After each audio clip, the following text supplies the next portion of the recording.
Kickstarted quite a few years ago now, Jon Shafer's At the Gates, not to be confused with Jon Shafer is At the Gates, is a brand new Forex title set in the late stages of the Roman Empire, in which you control one of many barbarian tribes with the goal of either infiltrating or annihilating the aforementioned empire.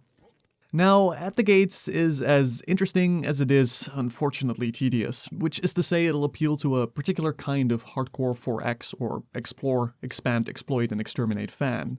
Specifically, it'll appeal to those with a penchant for the exploit factor, exploitation of the environment and resource control.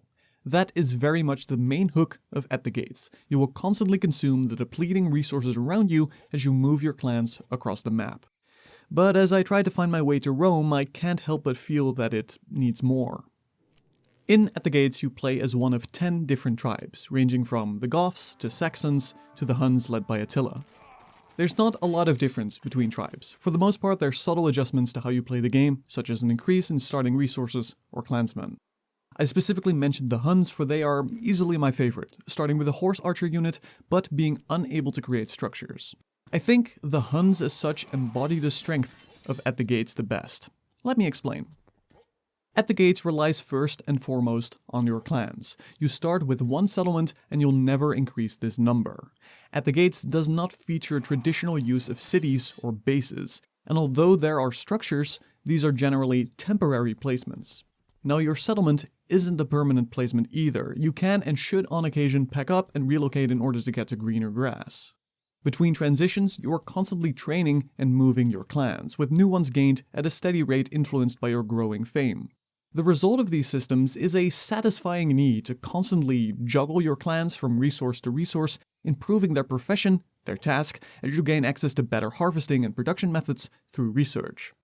Once you get proficient in these systems, you'll be able to preemptively move your settlement to temporarily create a zone of control, allowing, say, a farmer or a rancher to build a temporary structure followed by you packing up and moving on as they work away in the distance.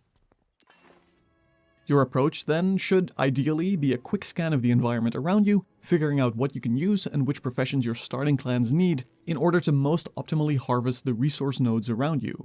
You won't be able to access every type of resource until well into the game, and research is very specific to certain types of resources, resulting in a natural specialization of what you can and can't sufficiently use. To complement these systems, At the Gates has a periodic caravan that arrives as it were, allowing you to open a shopping window to gain the tools your own tribe can't quite make. This resource juggling is easily the strongest suit of At the Gates, demanding the player to plan ahead and think about the environment and their limited number of clans. But as you transition into the mid-game, At the Gates offers you a numerical advantage by establishing a kingdom. Doing so will lock down your settlement, preventing you from ever moving it again. I found doing so to ultimately ruin most of my enjoyment, as At the Gates does not handle long-distance traveling remotely well. As your settlement is always the center of your universe, it is the only location in which new clans will spawn and wounded clans can heal, making the choice to plant it into the ground akin to choosing a lot of tedious pathing later on. Unfortunately, long-distance pathing does not work remotely well, and taking this route results in a lot of very tedious micromanagement. Still, even if you do not establish a kingdom or you play as the Huns, you'll find that these boring elements aren't completely mended. Although from a resource management perspective, the season system is a nice touch requiring you to move back and forth, it does not help to improve the slow pace at which you move around. As the seasons start moving towards winter, the map will be affected in a few different ways. Certain resources become unavailable or diminished, and terrain obstacles will start to appear in the form of blizzards. These blizzards are the equivalent of temporary walls, and clans caught inside of them won't be able to get out. On its own, this wouldn't be much of a hassle, but you'll find long-distance pathing gets heavily impacted by this, as suddenly clans won't want to follow their original path because a blizzard far away in the distance, a blizzard that will have disappeared by the time they get there, is now interrupting their path, requiring you to yet again manually readjust despite there really being no need. Moreover, winter also heavily impacts the supply system and really slows the game down to a crawl.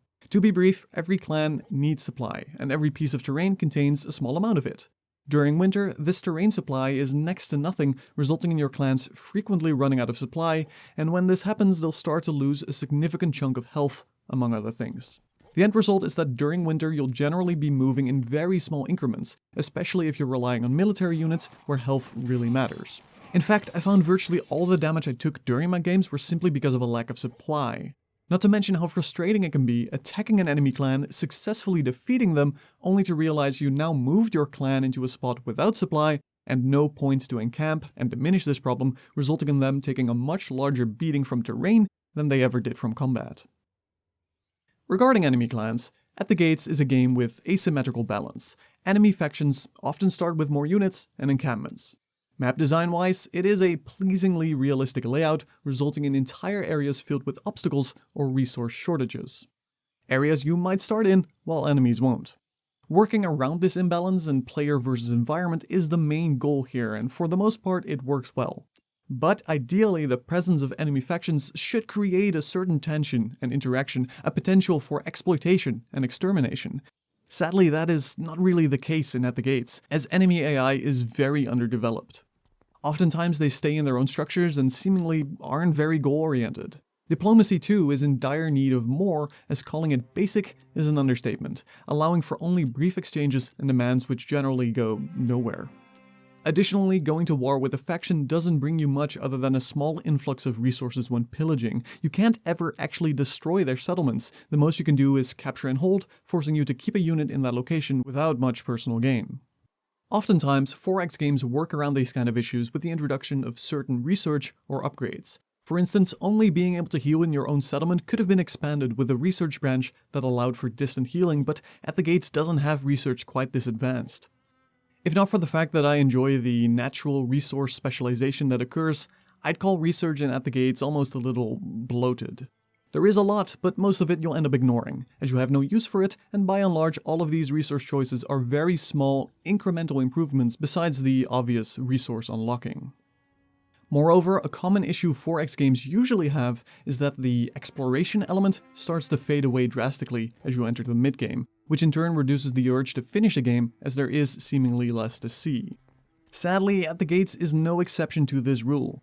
Although the migration need is initially a solid way to push players forward, the result of this limited research system that in turn has a backup through the caravan system meant that I usually found myself in quite a comfortable position locked into the resource paths I had chosen with no need to explore and expand.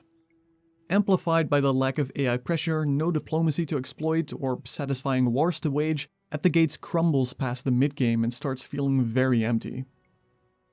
Pulling back to the clans for a moment, At the Gates does have a few systems to spice things up, but they are a little hit and miss. Every clan has their own morale, their own set of desires, and their own traits. Some of these clans will end up fighting your other clans if put together, and some clans will start committing crimes. You then either spend certain resources to deal with this, or you punish a clan resulting in them losing all their profession progress.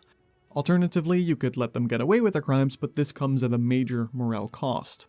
Sadly, I didn't find this particular element to really influence the game that much. These clans start infighting almost exclusively when placed on tiles with other clans, which is not really something you'll be doing a lot until you reach the mid to end game, at which point I found myself with more than enough clans to really care about one or two falling behind to begin with.